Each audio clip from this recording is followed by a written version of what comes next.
মার্কিন যুক্তরাষ্ট্রের তথাকথিত অপরাজেয় সামরিক শক্তির দম্ভচূর্ণ করে ইরানের ইসলামী প্রজাতন্ত্র এক অভাবনীয় বিজয় ছিনিয়ে এনেছে।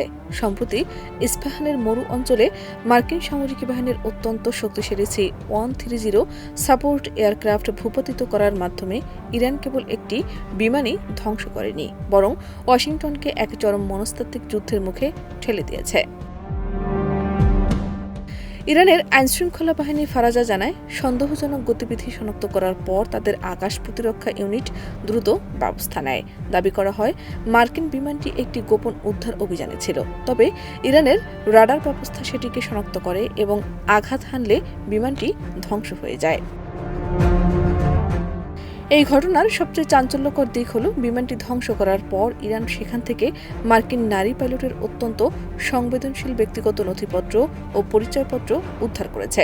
তেহরান কৌশলগতভাবে সেই সব তথ্য জনসমক্ষে এনেছে, যা আন্তর্জাতিক সামরিক মহলে পেন্টাগনের চরম ব্যর্থতা হিসেবে দেখা হচ্ছে। নারী পাইলটের পরিচয় ফাঁসের মাধ্যমে ইরান বিশ্বকে এই বার্তাই দিতে চেয়েছে যে মার্কিন বাহিনীর উচ্চপদস্থ কর্মকর্তাদের প্রতিটি পদক্ষেপ এখন তেহরানের হাতের মুঠোয়। এটি কেবল একটি সামরিক বিজয় নয়, বরং এটি একটি গোয়েন্দা ও তথ্যযুদ্ধের চূড়ান্ত প্রদর্শন। শাহনাজ পারভীন, দেশ রূপান্তর।